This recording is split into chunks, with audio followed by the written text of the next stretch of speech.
Welcome to SV study circle. ఈ వీడియోలో TET మెథడాలజీకి సంబంధించినటువంటి 10 క్వశ్చన్స్, ఇంపార్టెంట్ క్వశ్చన్స్ మీకు ఎక్స్ప్లెయిన్ చేయబోతున్నాను. ఆల్రెడీ 2 వీడియోస్లో 10 క్వశ్చన్స్ ఎక్స్ప్లెయిన్ చేయడం జరిగింది. రిమైనింగ్ 10 క్వశ్చన్స్ ఈ వీడియోలో ఎక్స్ప్లెయిన్ చేస్తాను. మరి ఇంపార్టెంట్ క్వశ్చన్స్ ఇవి, మిస్ కాకుండా చూడండి. సో క్వశ్చన్లోకి వెళ్దాం. చూడండి, ఇక్కడ క్వశ్చన్ 21 అంటే ఆల్రెడీ 20 క్వశ్చన్స్ అయిపోయినాయి.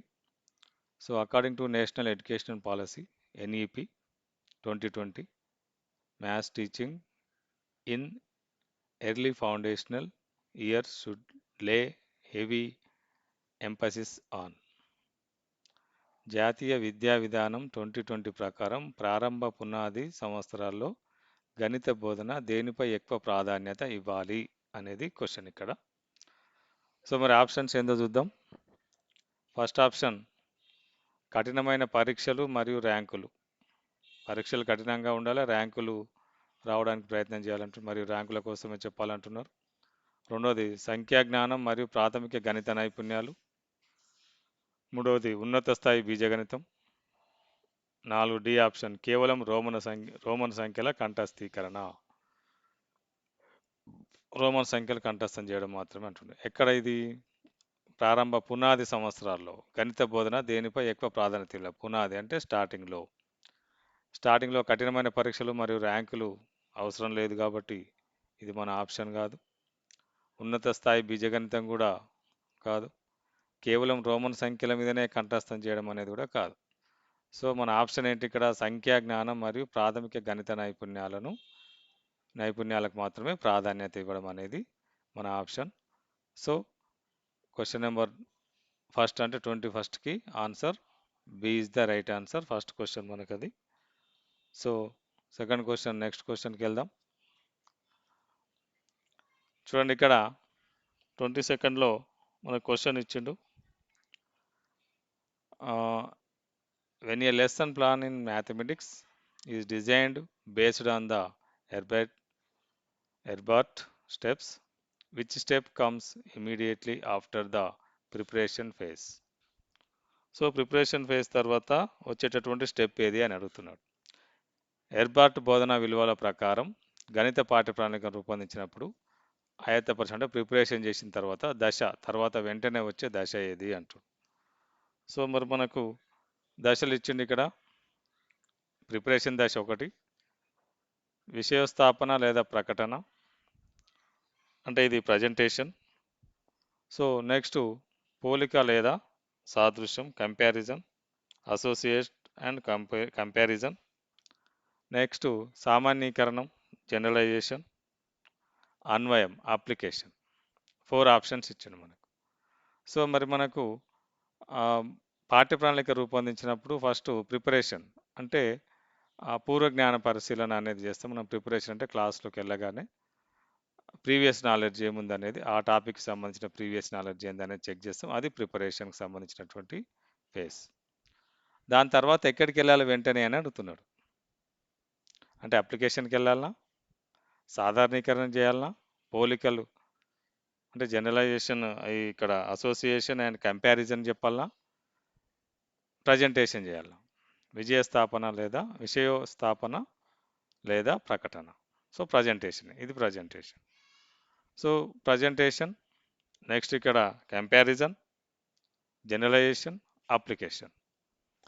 సో మరి మనం ఈ నాలెడ్జ్ అంటే ప్రీవియస్ నాలెడ్జ్ చెక్ చేయగానే మనం కంపారిజన్ చేయము, అంటే అప్పటికి ఇంకా టాపిక్ ఏం చెప్పలేదు కాబట్టి దాన్ని ఒక ఫార్ములా, నేర్చుకున్నటువంటి ఫార్ములాను మరి ఇంకెక్కడికైనా ఉపయోగించవచ్చా అనే దాన్ని మనం అప్లికేషన్ అంటాం.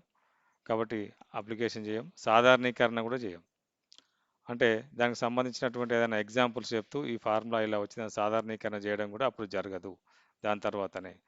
నెక్స్ట్ ఇక్కడ కంపారిజన్ చేయడం కూడా జరగదు. సో ప్రజెంటేషన్ ఒకటే జరుగుతుంది కాబట్టి ప్రకటన లేదా విషయోపస్థాపన లేదా ప్రకటన, A is the right answer. దాని తర్వాత ఏమంటే మనం ఏదైతే టాపిక్ అయితే చెప్పాలనుకుంటున్నామో ఆ టాపిక్ను ప్రజెంట్ చేస్తాము.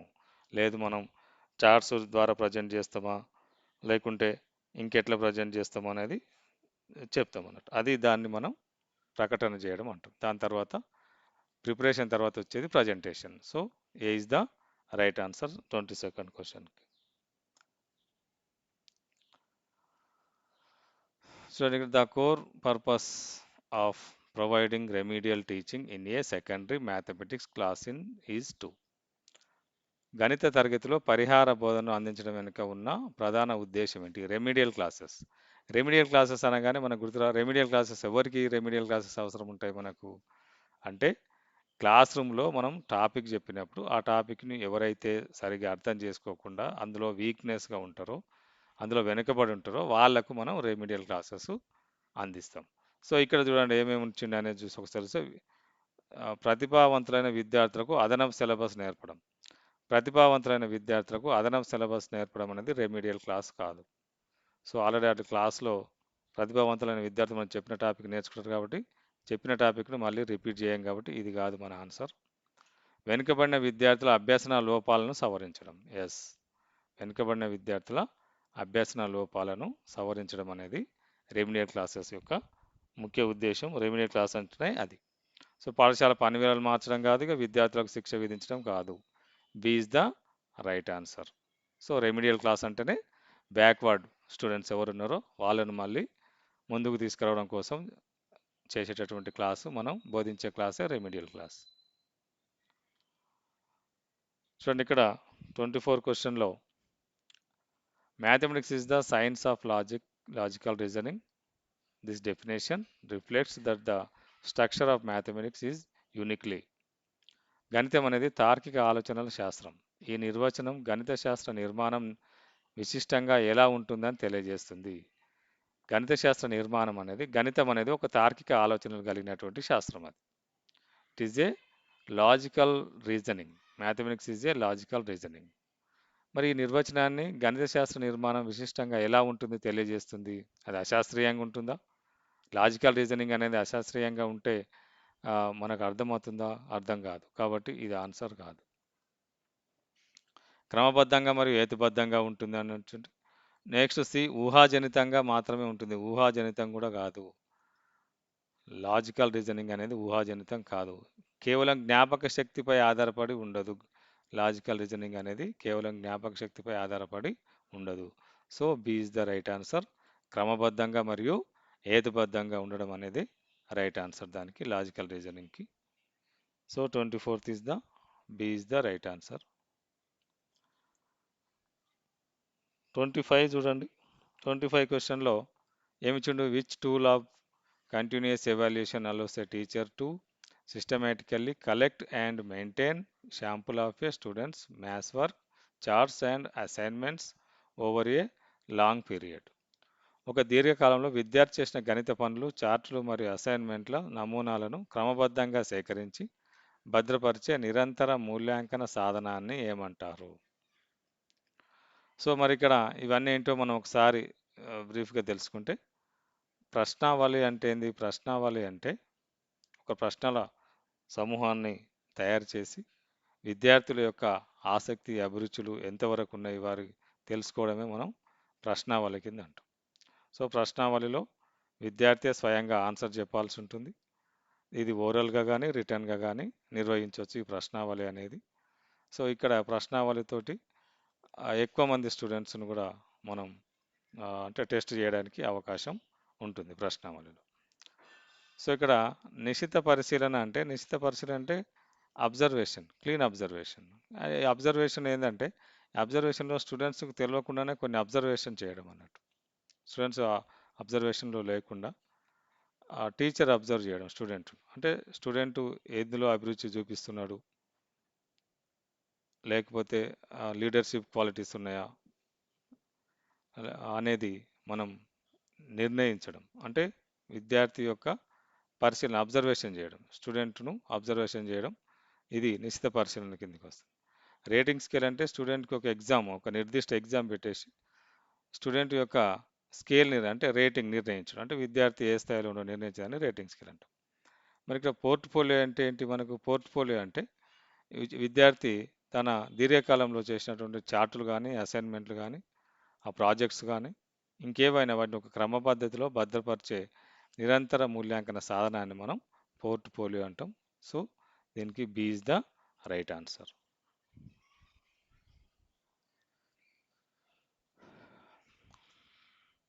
చూడండి ఇక్కడ, a test that ranks a students mark compared to a larger state wide group of a peers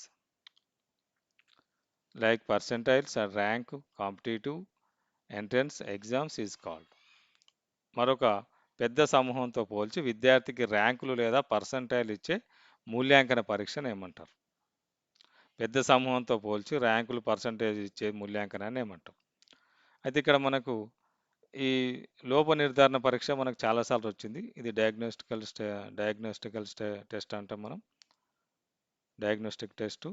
ఈ లోప నిర్ధారణ పరీక్షలు ఏం చేస్తాం, విద్యార్థి ఎక్కడైతే ఏ టాపిక్లో అయితే వెనకబడి ఉన్నాడో దాంట్లో అది విద్యార్థి ఇంప్రూవ్ కావడానికి దానికి సంబంధించిన టెస్ట్ పెట్టడాన్ని మనం లోప నిర్ధారణ పరీక్ష అంటాం. దైనందిన పరీక్ష అంటే విద్యార్థి ప్రతిరోజు బోధించిన అంశంలో అభ్యసన స్థాయి, ప్రతిరోజు విద్యార్థి యొక్క అభ్యసన స్థాయిని తెలుసుకోవడానికి నిర్వహించే పరీక్ష దైనందిన పరీక్ష. అదేవిధంగా ప్రమాణ ఆధారిత పరీక్ష. ప్రమాణ ఆధారిత పరీక్ష అంటే క్రైటీరియన్ రిఫరెన్స్ టెస్ట్, సిఆర్టీ అంటాం. క్రైటీరియన్ రిఫరెన్స్ టెస్ట్ అంటే విద్యార్థి నేర్చుకున్నాడా లేదా అని తెలుసుకోవడం కోసమే ఈ ప్రమాణ ఆధారిత పరీక్ష నిర్వహిస్తాం. ఇక్కడ ప్రామాణిక ఆధారిత పరీక్షను నామ్ రిఫరెన్స్ టెస్ట్, ఇతరులతో పోల్చి, ఇదేంటంటే ఇతరులతో పోల్చి విద్యార్థి యొక్క స్థాయి అంటే విద్యార్థికి ర్యాంకు పర్సెంటైల్ ఇచ్చేటటువంటి టెస్టు ప్రామాణిక ఆధారిత పరీక్ష. ఇది ఎన్ఆర్టీ అంటాం దీన్ని, నామ్ రిఫరెన్స్ టెస్ట్. ఇది సిఆర్టీ అంటాం, క్రైటీరియన్ రిఫరెన్స్ టెస్ట్. ఇదేమో నేర్చుకున్నాడా లేదా అనేది టెస్ట్ చేయడానికి మాత్రం ఉపయోగిస్తాం. ఇక్కడ విద్యార్థి యొక్క ర్యాంక్ ఎంత, అతని ఏ స్థాయిలో ఉన్నాడు, ఏ స్థానంలో ఉన్నాడు, విద్యార్థి పర్సెంటేజ్ ఎంత అనేది నిర్ణయిస్తాం ఎక్కువ సమూహంతో పోల్చినప్పుడు. కాబట్టి B is the right answer. చూడండి ఇక్కడ క్వశ్చన్ నెంబర్ 27లో, the professional organisation the development the standard 5E instructional model ఇచ్చింది. చూడండి, ఎంగేజ్ 5E అంటే మనకు engage, explore, explain, elaborate, evaluate. For constructivity classroom is అంటే మనకు 5E బోధన అనేది ఇంతకుముందు వచ్చినటువంటి క్వశ్చన్లో వచ్చింది. 5E అంటే మనకేంది, ఎంగేజ్, ఫస్ట్ ఎంగేజ్ మేనేజ్ చేయగలగాలి, ఎంగేజ్ చేయాలి, ఎక్స్ప్లోర్ చేయాలి, అన్వేషణ చేయాలి, ఎక్స్ప్లెయిన్ చేయాలి, వివరించాలి, ఎలాబొరేట్ చేయాలి, సో ఎవాల్యుయేట్ చేయాలి. ఇవన్నీ 5Eకి సంబంధించినటువంటి నమూనా, బైలో ఉన్నటువంటి అంశాలు అవి. సో అభివృద్ధి చేసిన సంస్థ ఏదంటే, దీన్ని అభివృద్ధి చేసిన సంస్థ బిఎస్సిఎస్ సంస్థ. ఇది డైరెక్ట్గా గుర్తుపెట్టుకోవడమే. So B is the right answer.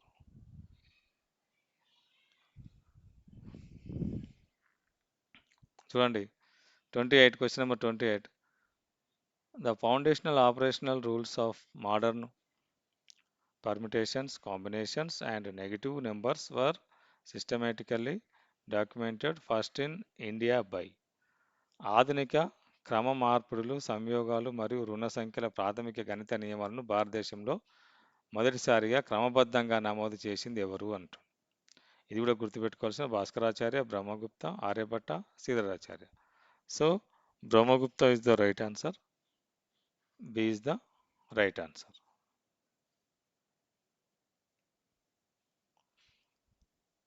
చూడండి ఇక్కడ, which parameter ensure that the mathematical question paper actually measures that exact learning objectives it was designed to test. ఒక గణిత ప్రశ్నాపత్రం ఏ లక్ష్యాలను పరీక్షించడానికి రూపొందించబడిందో ఖచ్చితంగా వాటినే కొలిచేలా చేసే గుణాన్ని ఏమంటారు?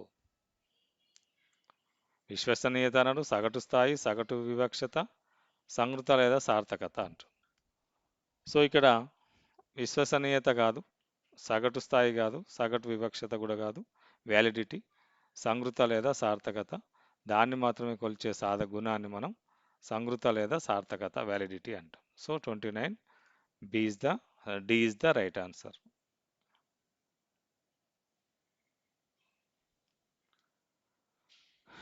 Thirtieth question, in a constructive maths framework the process of combining Combining scattered previously provide facts or axioms to build a complete new theorem is. చెల్లాచెదురుగా ఉన్న ఇప్పటికే నిరూపితమైన నిజాలను లేదా స్వయం సిద్ధాలను ఒకచోట చేర్చి ఒక కొత్త పూర్తి సిద్ధాంతాన్ని నిర్మించే ప్రక్రియ ఏది? విశ్లేషణ, సంశ్లేషణ, ఉదాహరణల, నిగమనము. ఉదాహరణలు కాదు, నిగమనం కూడా కాదు, డిడక్టివ్ కాదు. డిడక్టివ్ అంటే సూత్రం పరిచయం చేసి సూత్రం ద్వారా మనం ఎక్స్ప్లెయిన్ చేయడము నిగమనం ఉంటాం. విశ్లేషణ అంటే ఏంది? మనకు అన్నోన్ టు నోన్ అంటే సారాంశం నుంచి దత్తాంశానికి వస్తాం కాబట్టి ఇది కూడా కాదు. మనకు సంశ్లేషణ ఇట్లాంటి క్వశ్చన్ ఇంతకుముందు కూడా చాలాసార్లు వచ్చింది. ఇప్పటికే నిరూపితమైన వాటిని అన్నిటి ఒక దగ్గర చేర్చేసి సిద్ధాంతాన్ని నిర్మించే ప్రక్రియ మనకు సంశ్లేషణ, సింథసిస్ మెథడ్ అంటాం. అనాలిసిస్ మెథడ్ కాదు, ఎగ్జాంపుల్స్ కాదు, డిడక్టివ్ మెథడ్ కాదు. సో ఈ 10 క్వశ్చన్స్ మీకు బాగా యూజ్ అవుతాయి కాబట్టి మరి మీరు వీడియో నచ్చినట్టయితే లైక్ చేయండి, షేర్ చేయండి, సబ్స్క్రైబ్ చేసుకోండి, మీ ఫ్రెండ్స్కి కూడా షేర్ చేయండి.